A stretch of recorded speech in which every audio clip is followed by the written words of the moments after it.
ये खबर महाराष्ट्र के अकोला से सामने आ रही है, जहां पर अकोला शहर के डाबकी रोड इलाके में एक नाबालिग लड़के पर बेरहमी से हमला करने की एक चौंकाने वाली घटना उजागर हुई। जहां पारिवारिक विवाद के चलते 7 साल के एक बच्चे की साइकिल की चेन से बेरहमी से पिटाई की गई। इस मामले में फोटोग्राफर शशांक तेलकोटे की शिकायत पर तीनों के खिलाफ गंभीर मामला दर्ज किया गया है। आपको बता दें कि शिकायतकर्ता शशांक संजय तेलगोटे एक फोटोग्राफर है। आरोपी कैलाश गायकवाड़ उनके रिश्तेदार हैं और कुछ दिनों से पैसों के लेन देन को लेकर उनके बीच में झगड़ा चल रहा था। 19 सितंबर की रात करीब 8 बजे ये झगड़ा बढ़ गया, जब शिकायतकर्ता का 7 साल का बेटा रिदम अपने घर के पास दोस्तों के साथ खेल रहा था। तभी आरोपी कैलाश गायकवाड़ ने उस पर साइकिल की चेन से सीधा हमला कर दिया।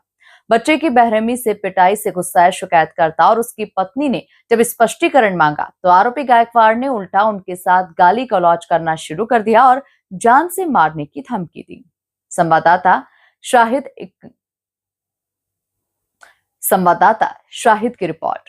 करण घडलं होतं आणि काय आरोप आहे तुमचा?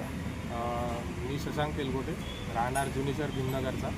माझा मुलगा आहे 7 वर्षाचा।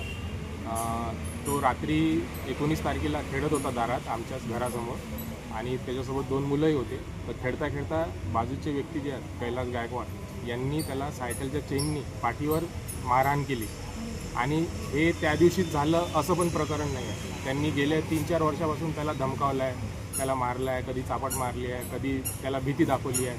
त्या भीतीमुळे माझा मुलगा गेटच्या बाहेर पण जात नाही। आम्हाला 24 तास त्याला लक्ष द्यावं लागतं की बा गेला कुठं, काय गेला।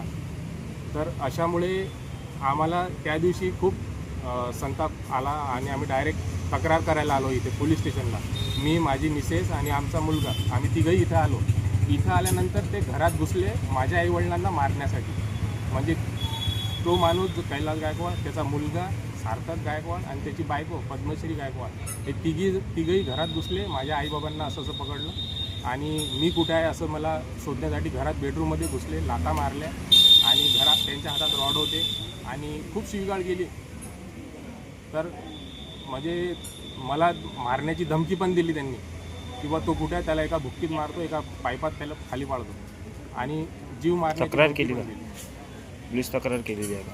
हो, पोलीस तक्रार केली आम्ही। मग त्या दिवशी आम्हाला इथे FIR करायला लागला आणि FIR त्याचा झाला पण आणि त्या दिवशीला आज 8 दिवस झाले समजा। तर माझं एवढंच म्हणणं होतं की बा 8 दिवस झाले त्याला अजून अटक नाही केली।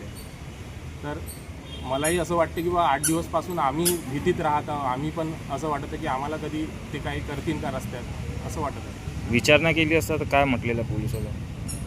त्यांनी म्हणजे त्यांची कारवाई चालू आहे। त्यांनी घरी आपल्या पंचनामा पण केला होता आणि जसं मी सरांशी पण बोललो तर त्यांनी म्हटलं उद्या कोणत्याही परिस्थितीत त्याला हजर करणार आहोत आम्ही। हो।